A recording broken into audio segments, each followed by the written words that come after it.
My name's Jane Abraham, And I'm Betsy Abraham. and we're the mother-daughter owners of Scout and Molly's Boutique. We have 3 stores. One is in Reston, Virginia, one is in Fairfax, Virginia, and one is in Annapolis, Virginia. And we serve our customers with great customer service. We have a variety of women's clothing, accessories, jewelry, a little bit of something for everyone. And what do we like to always tell folks when they We come want in? people to feel like they're shopping in their best friend's closet or in our closet. Yes, I've been into Scout and Molly, and that's Okay. what I feel like when I'm there. Yep. So Good. tell me a little bit about Scout and Molly and how you guys got into this. Well, Scout and Molly's is a franchise. Okay. There are 23 stores in the country, and we own 3 of them in the area, and then another owner has 2 in the area. So between the 2 of us, we really have 5 stores. So we've got almost a quarter of the stores in the country, and that's exciting because Scout and Molly's is a known Brand. commodity here, Yeah. a known brand. So I think that's exciting. How we got started, Betsy is probably the best at So telling I that. had just graduated in 2015, trying to figure out what I wanted to do. I had just graduated from Georgetown with a government degree. Didn't want to do that. Yeah. And she was kind of ending her career, or doing a new start, I should say, because you're still New working, chapter. but a new chapter. And we both kind of wanted to go into business together. So we actually looked at a couple different franchises that we could be a part of. And when we found this one, we both fell in love. This is something we can be passionate about. And here we are 7 years later. Congratulations. Well, and there were a couple of really exciting things about this franchise because it was really brand new. So we got in on the ground floor, which is exciting, although probably looking back, there were growing pains. With the new franchise, they're learning Yes. how to really manage things too. But I think that our hope to be really involved at the ground level really happened, and so that was I think really exciting for us. Because it was a newer franchise. Yeah. Yeah. And so we were able to really make a difference, I think, in how the franchise has grown. The other thing that really appealed to us, which is not really the case in most franchises, and that was that this franchise allowed the owners to curate our own collections. So what that means is We get to pick all of our product. So there's Wow, it's a that's little kind bit of more rare in a franchise, very right? rare. Yeah. Very rare. It's very flexible to us. So even within our 3 stores, they each cater to the area they're in. We've been able to kind of fine tune what works in each area. Yeah. And that way, each boutique you go into really is a reflection of the owner. So each one's going to be just slightly different.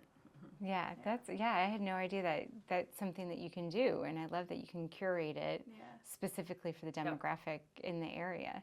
How quickly did you guys open the stores? How was the growth in 7 years? I mean, you had to open one, wait a bit. Tell me how that worked. So we opened the first one, Reston, 7 years ago in 2017. And that was our first baby. We're actually celebrating our anniversary sale this weekend. Our This 7 year, weekend, yeah. 7th anniversary. Yeah, 7th congratulations. And then, a year later, about a year later, we've had growing pains too. Yeah, in the about a year process. later, we opened one in Ballston Quarters in Arlington. And unfortunately, COVID hit within a year and a half. And that, of course, upended everybody in retail. Right, especially if you were a newbie in it, or somewhat of a newbie Yeah, and that location was in more of a traditional mall. A little bit different because it had an outdoor aspect to it, but that's been redeveloped. That whole area has been redeveloped, has, right? yes. Yeah, and the concept there, where they put boutiques and small businesses, was not. There wasn't a traffic pattern that worked there, and they've actually re-envisioned that over the last couple of years. But with COVID, that store didn't survive. And so it actually gave us a wonderful opportunity because we had a lot of assets there. We had a lot of inventory, and we had the furniture, we had the fixtures. And so we decided to open up a little pop-up store in Annapolis. We share a little home there for the summer, and so it wasn't as crazy as it sounds that being in Virginia that we and then would go do to Maryland, something, in Maryland. And I will say our intent had been really just to be there a couple of months, but the response was just tremendous. It was just Wow. overwhelming. People were so excited that we were in the town center there. So we decided to stay. So we have been there almost 3 years now. Wow. And then In that same pop-up location, in like you were that- able just to well, stay. we had to move a Yeah. couple of doors down, which actually was great because we have now a much larger store. The end of the fall last year, Yeah. the town center came to us and asked if we would move a couple of doors down, and it has just been really exciting. So we had literally, those two. one door closed, another one opened. It really did. I Yeah. mean, and as a small business person, things can be crazy, Yeah. right? You don't know, what's going to happen. Things are difficult. I would say, unlike corporations and other large entities, when something goes wrong, there's not a technology department to call or a marketing No. department to call. I think Betsy and I don't you feel like we We are sort of Yes. technology. yeah, we And the marketing, HR, every- and the yes, accounting and department. yes, the bookkeeper That's and huge, yeah. all that sort of stuff. And then a couple of years ago, one of the existing stores in Fairfax approached us, and she had been talking to me over 2 or 3 years about wanting to retire and move back to the Midwest for a variety of family reasons. And of course, it wasn't the right time going into COVID and then coming out of COVID to do something like that. But 2 years ago, we decided to go ahead and purchase that store. Oh, So wow. that has been open for 8 years. We've had it for a little over 2 years, and that one is really thriving. Yeah. Yeah. Where in Fairfax is it? Mosaic District. Okay. It's over in Merrifield. Yeah. Yeah. Yeah, I'm familiar with it. Yeah. What are you guys doing for advertising and marketing these days? How are you guys competing? How are small boutiques like this competing with fashion? And It's tough. how do you kind of, yeah. Because I know for me lately, I want to be in the store. Like Yeah. I'm a touch, feel, I want to try it on. I'm sick of running my packages back to Amazon. It's, ordering 10 things, one works. Yeah. How do you guys overcome Well, those the challenges? other thing that I think people are a little frustrated with that. Now, obviously, convenience, Yes. is a factor. And if you're sitting at home at midnight and, are scrolling through things, it's easy to order. But I do think people are getting that's getting a little bit old. Yeah. The other thing that we found, because a lot of people will comment when they come into the store, is when they go to big box stores like, a Macy's or Yeah. Bloomingdale's or, some of these larger stores, they don't get the customer service Yeah. because, Right. things are tight right Yeah. now. I also find it overwhelming, those spaces Well, it can and the be. options. Yeah, Right. it can be. Yeah. So what we offer is really a special customer service experience. So the challenge in marketing is, how do you communicate that? What vehicles are there that are affordable for a small business to try to get that information out? So we do use social media, certainly Facebook and Instagram. It's a little bit difficult because the algorithms keep changing All the time.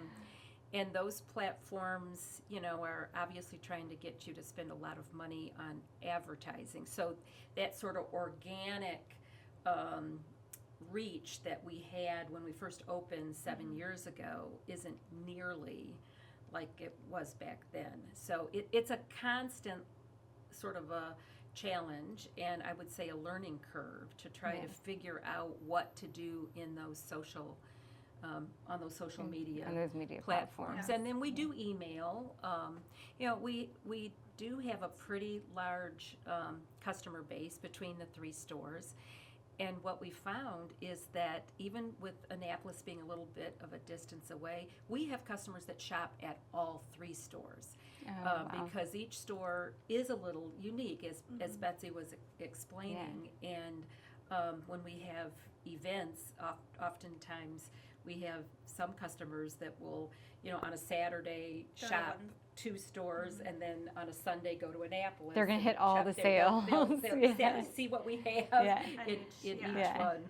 Yeah. Betsy, tell me how you go about curating those stores. You said they're all a little bit different. So it's been a little bit of a learning curve, because when you open, you think you know the area, but really it's trial and error. We kind of now have been in it for long enough where we kind of know the basics. You have to have jeans, you have to have pants, so we've got some good quality brands that we carry that are staples, Liverpool and Joseph Ribkoff, that carry those basics. Claire Samu, like these jackets. That's a cute jacket, yeah. Will pretty much work everywhere.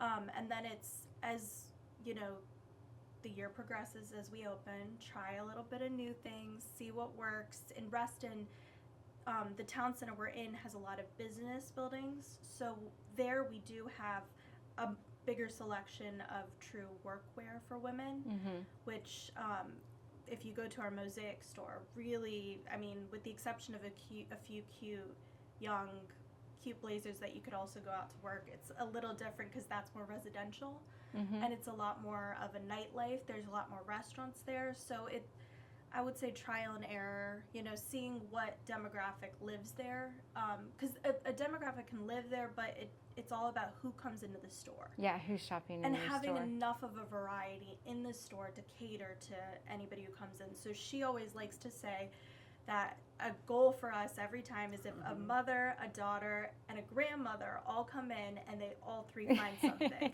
which is not as hard as you'd think if you curate the right collection. So. Right, but it takes that to figure out what is little this going bit to be? figure it out. What's the grandma going to buy the mom and the daughter? Right, and trends that change everyone's every year, so you're constantly trying to figure out and keep up. What did well last year might not do well this year. Yeah.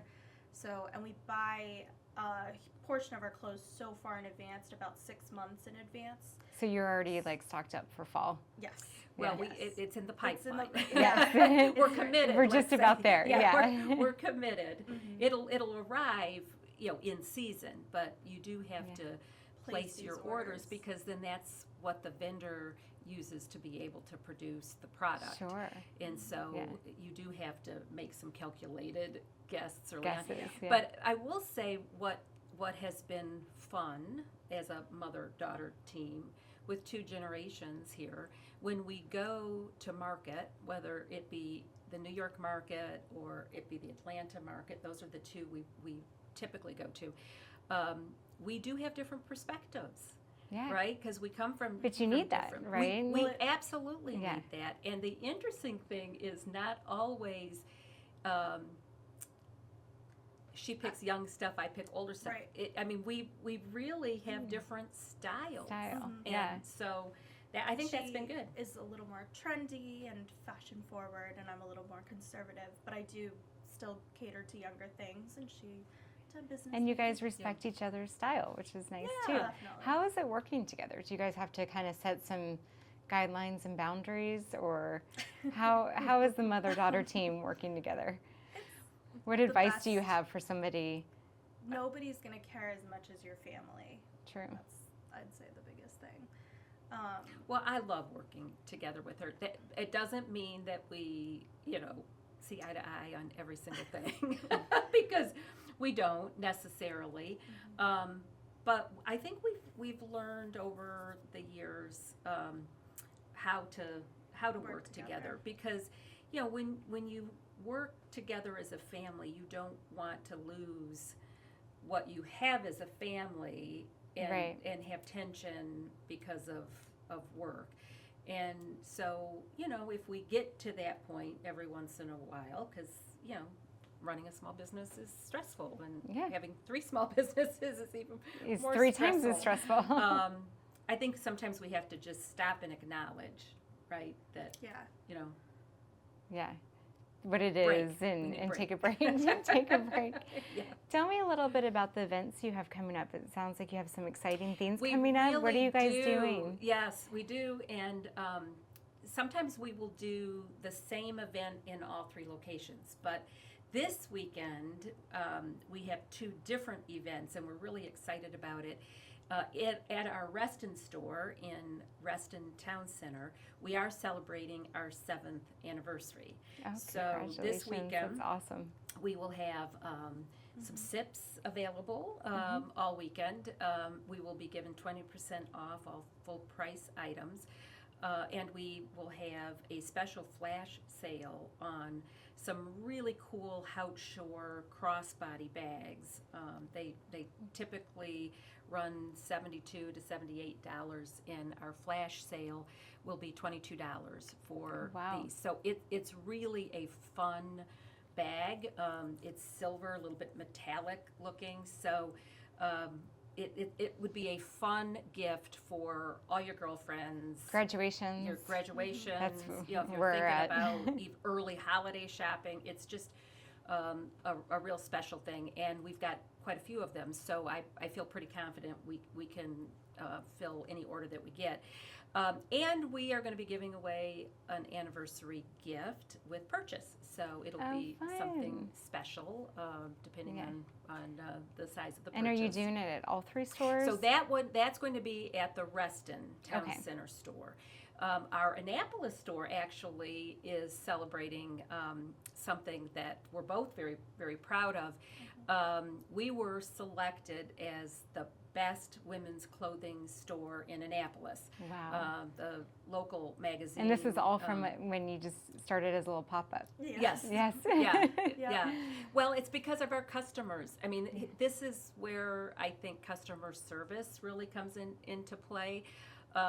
Because you know how magazines will do, sort of these regional magazines will, ask their readers to vote for the best restaurant, the best, dentist, the best. We do that whatever. here too. Yeah. Yes, and we were really excited. I sent out an email to all of our customers telling them that we were in this magazine and would appreciate their vote. And I'm telling you, they just really came out delivered. in droves. So we're excited about that. So we get that honor on Tuesday at an event. So what we've decided to do in Annapolis this weekend through Tuesday is have a Best of Annapolis thank you event. And so we are thanking our nice. customers, and we'll be giving 20% off everything in the store as a way of thanking folks. So and come out and shop. encouraging them to come shop for sure, but also Thanking them.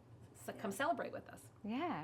And then Mosaic always has something going on there. I mean, the Mosaic district is just a thriving That's been all community. redeveloped as well, It too, really right? has, Yeah. and Yes. is just doing tremendous. And so that store is going to be focusing on shorts, tanks, and T-shirts, and they're going to be 20% off for the weekend. Nice. So each store has a little bit different. A little bit thing. something Yep. different. Yeah. What do you guys find most rewarding about what you do? What would you say? I think the customer relationship is really nice. Also, our team, we've been able to really create family units at each of our locations with our team, and that's something I think we pride ourselves on. And it makes the whole work environment not feel like work. Yeah. So, Yeah, when you have good people to rely on, it changes everything, right? absolutely. That you can trust and you know they're going to get the job done, right? Yep. Yeah. I would echo those. Those are absolutely at the top of the list. If there was a third one, I would say it's rewarding to become so involved in the community that each store is in. Annapolis, for instance, this Friday we're participating in a Fashion for a Cause event, and I've got 3 models that are going to be wearing several of our styles, and they're raising money Oh, that's fun. for a hospice children's program. Oh. In Reston, we do a fashion show that we sponsor every October, raise money for breast cancer research and breast cancer support programs, and all of the models are breast cancer survivors. So each Wow. store is involved in a lot of those sorts I of feel like I've seen that activities. event before at Reston Town Center with the Yes. breast cancer survivors. Yeah. I think my friend was actually in it one Oh, year. really? Yeah, I remember this event well. Well, yeah. it's a special. I'm the founder Yeah. of the organization that does that, and it is the most special thing I think I've ever done. What is the name of the organization? It's called Reston Runway to the Cure, yes. and this year it will be the first Sunday of October, and we will have about 30 models that will be participating, and most of them will wear clothes from Scout and Molly's. We're the primary fashion sponsor, but we try to get the other stores in the town center involved too. And Yeah. so here we do have a few of the stores that agreed to Loan dress some something. outfits. Yeah. And yeah, Yep. that's nice. Yeah. I actually miss those little mall fashion shows they used to have. Yeah. yeah. So Yeah. that's great you guys are doing that. Are there any last parting words that you'd like to leave us with? Business advice, a mantra maybe that you guys live by? Something- Well, I guess I would say, as a small business owner, you have to be willing to learn and adapt at every step of the way. And I feel like in retail that's particularly the case, because so many things affect retail. And if you have a great team, if in my case a great partner as co-owner, great staff, and really caring customers who want to see you succeed, it is a recipe for success. And so I feel very blessed that we have those You've been able ingredients. to do that. Yeah. How about you, Betsy? I would say echo the same thing. Having a good partner who's always there for you. Like I said earlier, nobody's going to care more than your family. So if you are going to go into it with a partner, make sure it's somebody who you can rely on, trust, and you'll have success. Oh, that's beautiful. You guys, thank you for coming in today. And thank you for sharing your story with us. We loved hearing it. Well, thank you for having us. We really appreciate it. Pleasure.